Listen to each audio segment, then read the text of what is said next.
The room was filled with laughter, champagne bubbles, and the soft glow of string lights. My sister Melissa stood in the center, radiant in her white lace dress, showing off her engagement ring to a circle of beaming friends and relatives.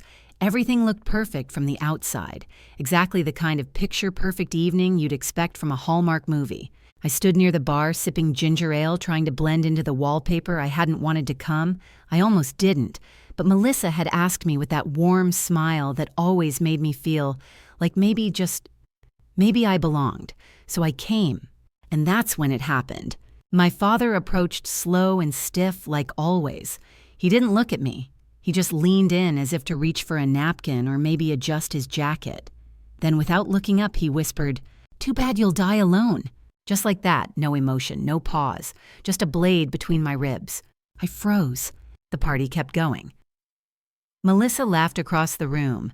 Daniel, the fiancé, was telling some story that had everyone in stitches.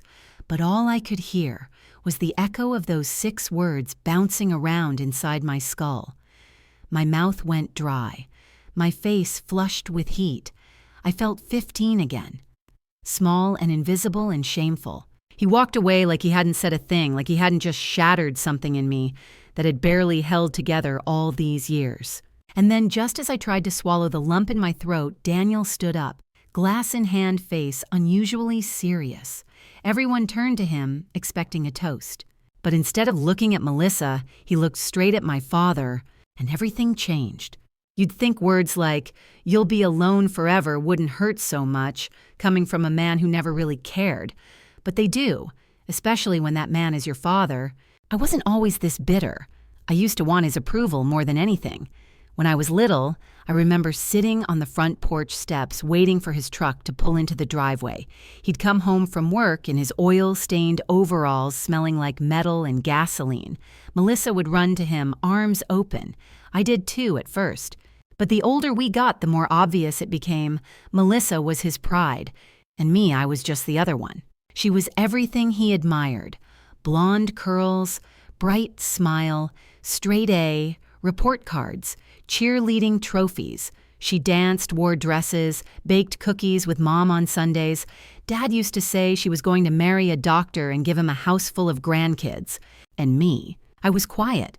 I liked books, I collected insects and wrote poems about clouds I wore, Converse with holes in the soles, and had a habit of asking too many questions. I never fit the picture he had of what a daughter should be. At first, I thought if I worked harder, he'd notice. So I did. I joined the science fair, won 2 regional competitions. I got early admission to a top university. None of it mattered. At my graduation, he barely clapped. I remember glancing over at him in the crowd, his arms folded, face blank. When Melissa graduated a year later, he stood up and whistled. Still, I kept trying. Then came the day I brought home someone I loved. Her name was Julia. She had a crooked smile and smelled like vanilla and ink. We met in college. She made me feel safe and seen like I wasn't broken or weird. I remember working up the courage to bring her home for Thanksgiving, naively thinking maybe Dad would surprise me. Instead, he barely spoke to her, barely looked at me. After dinner, he pulled me aside on the porch and said flatly, "You've embarrassed your mother's memory?" That was the last straw. I packed up my things and left 2 days later. Melissa tried to reason with me, told me he just didn't understand that he grew up different. But I was done making excuses for a man who had never once tried to understand me. After Mom died, the distance between us only widened. He didn't call, didn't write. I moved cities, changed jobs. When Melissa got a new apartment, she gave me her address but asked me not to visit when Dad was around. "He's not ready," she'd say. Not ready to accept his own daughter, I'd think. Over the years, I trained myself not to care. I built a life from scratch, piece by piece, far from home, far from expectations. But the truth is, you never really stop wanting your father to love you, even when you know he can't. That's why those 6 words at the engagement party hit like a freight train. He didn't just hurt me with them. He confirmed every fear I'd carried since I was 12 years old. And yet somehow what Daniel did next, that part I never saw coming. The room fell silent. Daniel stood there holding his champagne glass like it weighed 100 pounds, his face usually so easygoing and full of warmth. was tight, jaw clenched, eyes locked on my father, like a missile ready to strike. He didn't raise his voice, he didn't need to. "Mr. Lancaster," he said calmly. "I wasn't planning to say this tonight, but I guess now's the time." Every head turned. Melissa's smile faded. My father didn't flinch, arm still folded across his chest like he was untouchable. Daniel took a breath, then continued. "You may be Melissa's father, but that doesn't give you the right to treat anyone like they don't matter, especially not your own daughter." My heart stopped. People looked around, confused, unsure of what he meant. A few knew, most didn't. Daniel stepped closer, no longer speaking to the room, just to him. "She's smart, brave, one of the most decent people I've ever met, and for years you've treated her like she's invisible, like her love, her life, her presence isn't worth acknowledging. That ends today."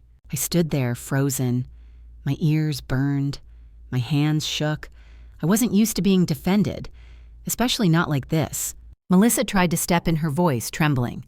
"Daniel, maybe this isn't the right." "No," he interrupted gently.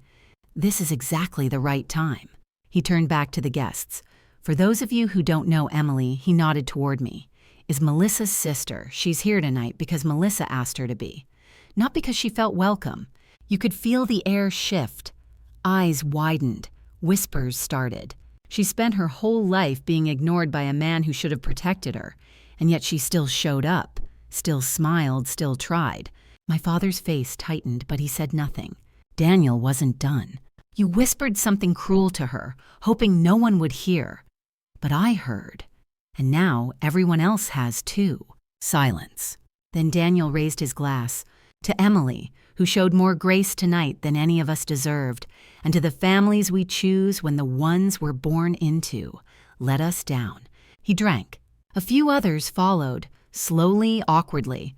Melissa looked like she was about to cry, and my father, he walked out.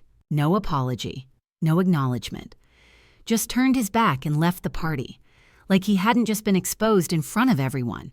I didn't cry, I didn't chase him. For the first time in my life, I didn't feel small in his shadow, I felt seen. Not just by Daniel, but by everyone who clinked their glasses in that room. The party continued, but it was different now. Quieter, more honest. Melissa came over and hugged me. "I didn't know he said that to you," she whispered. "I'm so sorry." "I'm not," I said softly, because maybe finally the truth had made room for something new. I didn't sleep that night. Even hours after the engagement party had ended and the last car had pulled away, my mind was still replaying it all. Daniel's toast, the stunned silence, and my father walking out like nothing had happened, like he hadn't shattered me with 6 careless words. But something inside me had shifted. For the first time in years, I wasn't just hurting, I was angry. Not the bitter, quiet kind of anger that sits in your chest like cold ash. This was different. It was sharp, alive. And it told me something I had never dared to believe. I deserved more than silence. I deserved a voice. The next morning, I drove to my father's house. Melissa offered to come with me, but I told her no. This was something I had to do alone. His truck was in the driveway, same old rusted Chevy he'd had for years. The front door was unlocked like always. Inside the house was dim, still holding onto the smell of last night's leftover scotch and television static. He was in his chair, staring at the TV, though it wasn't on. When he saw me, his expression didn't change. No greeting, no shame. Just the same stone face he'd always worn when he wanted to pretend nothing had happened. I stood there for a moment before speaking. "You don't get to pretend you didn't say it. Still nothing. You looked me in the eye and told me I'd die alone. At my sister's engagement party, after I showed up for her, after I tried for years to still be part of this family, even when you pushed me out." He shifted slightly in his chair but didn't meet my gaze. I took a breath. My voice didn't shake like I thought it would. "I used to think I had to earn your love, that if I did enough, accomplished enough, made myself small enough, you'd see me. But you didn't. You never did." His jaw tensed. I saw his fingers tighten on the armrest. And for a long time that destroyed me. I blamed myself. I told myself I wasn't good enough, that there was something wrong with me. But now I know the truth. I stepped closer, my voice steady. You didn't ignore me because I was broken. You ignored me because you were—" That got him. His eyes flicked up, meeting mine for the first time. There was something in them, not regret exactly, but something brittle. Cracked. "I lost your mother," he muttered. "And you." "I'm not her," I said, cutting him off, "and it's not my job to be." He looked down. "I'm not here for an apology," I said, softer now. "I'm here to tell you that I'm done carrying this weight. I'm done waiting for you to be the father I needed." The room was quiet. I turned to leave but stopped at the doorway. "You don't have to love me, but I will never again let your silence define my worth." And then I walked out. The sun was just starting to rise, painting the driveway in soft gold. I felt like I could finally breathe again. For the first time, I wasn't just surviving, I was choosing myself. Melissa called me later that day. "Did he say anything?" "No," I said, but I did.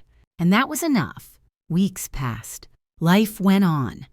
Melissa and Daniel were deep in wedding planning, and though they invited me to everything, tastings, fittings, venue visits, I still felt like a guest in their happiness. Not because of them, because of him. My father. I hadn't seen or spoken to him since the morning I confronted him. I didn't expect to, until one afternoon I got a call. "Hey," Melissa's voice said gently. "Dad asked if you'd meet him, just once. He didn't say why, just that he wanted to talk." I didn't answer right away. My first instinct was no. But then I remembered the look in his eyes when I told him I was done waiting. Maybe, just maybe, something had shifted in him too. We met at the diner on Oak Street, the one my mom used to love. He was already there, sitting in the booth by the window, hands wrapped around a chipped mug of coffee like it was anchoring him. When I walked in, he stood awkwardly, like he wasn't sure what to do with himself. He didn't speak until I sat down. "I don't know how to start," he said, finally, eyes cast down. "I've never been good at this." I didn't say anything, I just waited. "I was a terrible father to you," I said in this rush. "After your mom died, I didn't know how to look at you. You reminded me so much of her." It hurt. And instead of dealing with that, I pushed you away. His eyes were glassy. That night at the party, I don't even know why I said it. Maybe I was drunk. Maybe I was bitter.